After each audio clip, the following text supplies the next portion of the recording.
Yeah, watching the video, we didn't play our best game. There's no question about that. They're a very good football team. They're big and powerful and both sides of the ball. They executed well. I didn't feel like offensively we did what we were capable of doing at all in the first half. We only had 24 plays, so we got to stay on the field, and the defense has to get them off the field. Got to be able to work together and get that done. But the defense kept us in the game and going to halftime 7-0. And then I thought we came out in the third quarter and executed well. Moved the ball. We go in the fourth quarter, it's 14-14 with a chance to go win the game and weren't able to finish it. So, but I think it's a great experience for our guys. I think we'll get better from it. I think we'll go out this week and practice real hard and have to go on the road and play a North Dakota team on the road. So there's one thing about this conference is they don't give you any easy ones, that's for sure. So, but we competed hard. We didn't execute like we can. We didn't execute the way we have been. We had some things happen on the field that should not happen, and that hurt us. Those certainly hurt us. Although the one penalty, we got a 25-second clock instead of a 40-second clock that gave us a chance to get the ball back. But that's not, we can't have that penalty. But I know this team will come back and work hard and come back and perform better. Just offensive line-wise, you guys had some struggles this past week. You're going against a North Dakota team that a playoff game a couple years back in North Dakota was able to get after the quarterback. Just kind of what do you see to be able to bounce back and get better this week? Yeah, this group of D linemen we just went against is probably as powerful as any we've played. They're big and they're very physical. They do a good job in the different schemes that they use. North Dakota has some very, very active guys, and they have a scheme that we have to be able to handle without making any errors.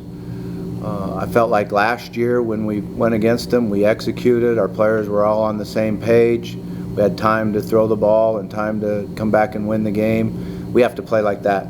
Our tackles have to be able to handle the ends and be able to handle their moves, and we have to know what they're doing inside and take care of them inside. So we're very capable of going out and executing, playing well, and that's what we got to get done. I'd ask about how much the experience from that game going up to North Dakota to just last spring would help going into this, but it's like a completely new team from even that team. Yeah, there's a lot of new guys on both sides, but I think that the travel experience, we're gonna have to handle the noise. It's gonna be loud inside. It's always loud when you play inside, so we've got to do a good job with our cadence and good job with silent count, good job with mixing it up, so they don't get a key to it and be able to jump it. So that's something we've got to do a great job of in practice.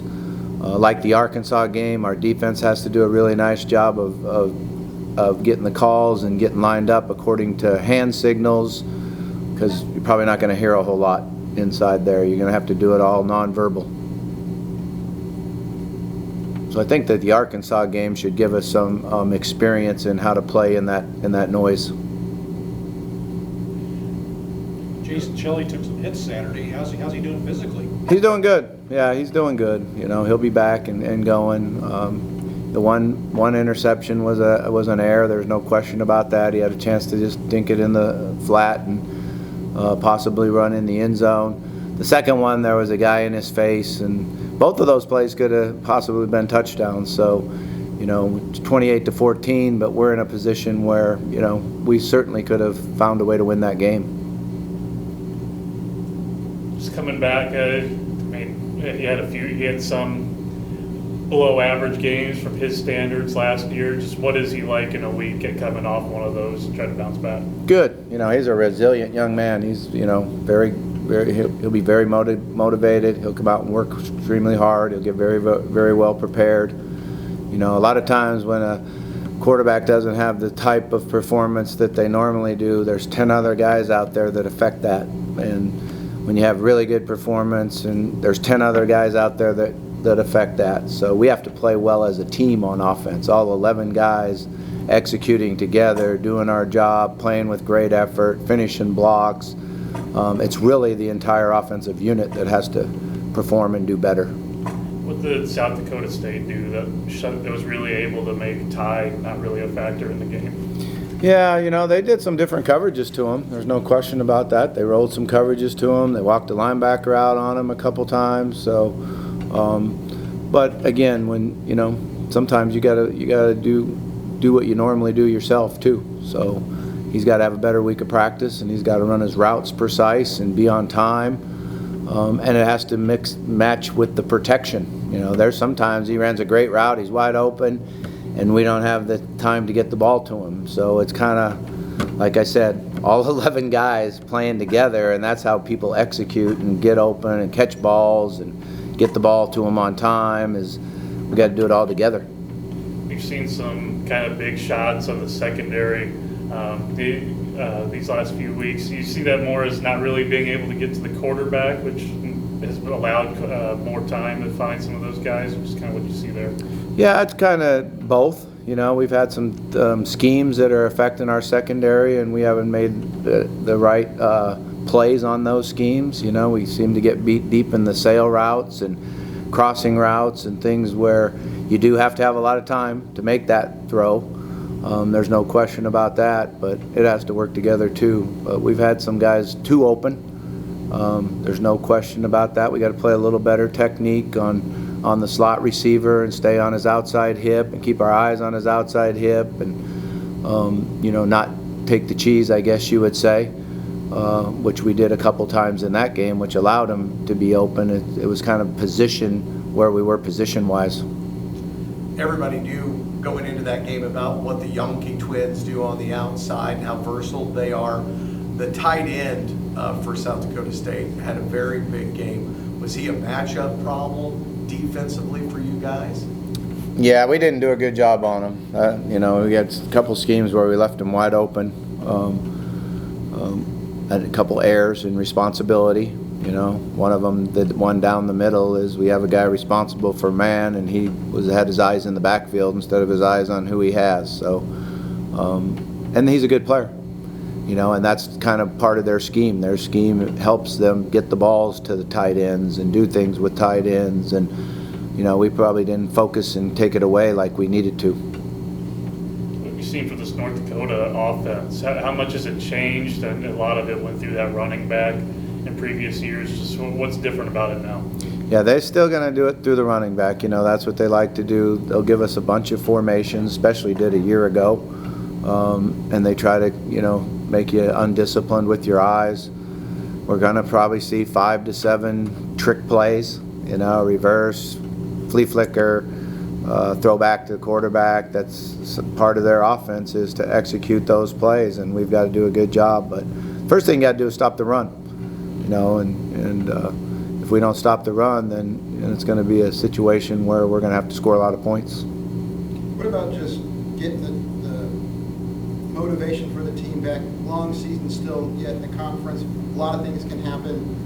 You know, just trying to get back to 500, then just building some momentum in the conference. Yeah, the first thing you have to do is go win this game, you know, and focus completely on this. All our goals are still in front of us. We're still ranked in some polls in the top 10, you know.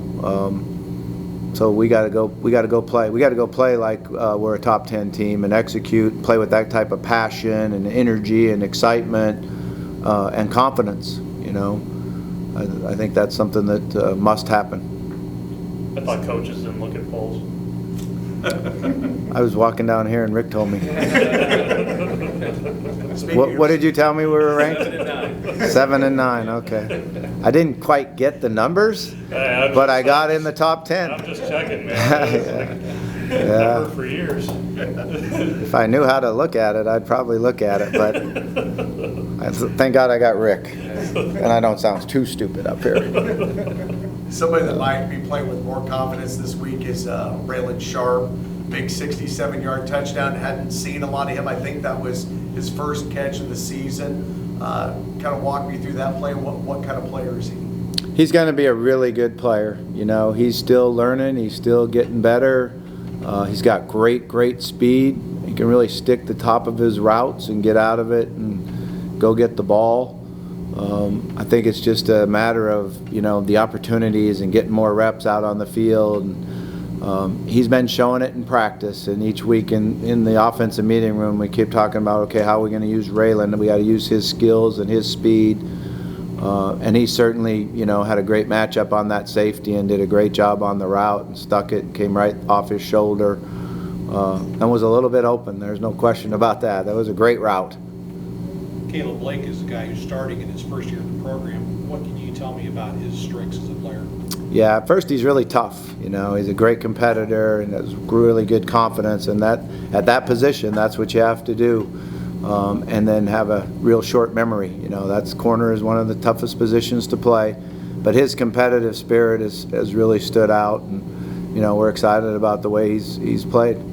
How'd you end up getting him? Is this through networking? Is that how that works? It kind of goes back to recruiting him out of high school a long time ago. So and he's had a couple different stops, but Coach Beard had a really good relationship with him and his mom, and you know, the recruiting process came back to us and Coach Beard and their relationship, and we're certainly glad that he chose to come here. In this day and age of recruiting, you never want to burn relationships if you don't get a guy the first time, I guess. Yeah, that's for sure. That you know, this transfer portal is weird, but I'll tell you what, we got two guys here today that you're going to get to visit with that we got out of the transfer portal that have been come right in, very motivated, very, very good teammates, work extremely hard, wanted to earn their spot with hard work and dedication and performance on the field, and both of them have done that.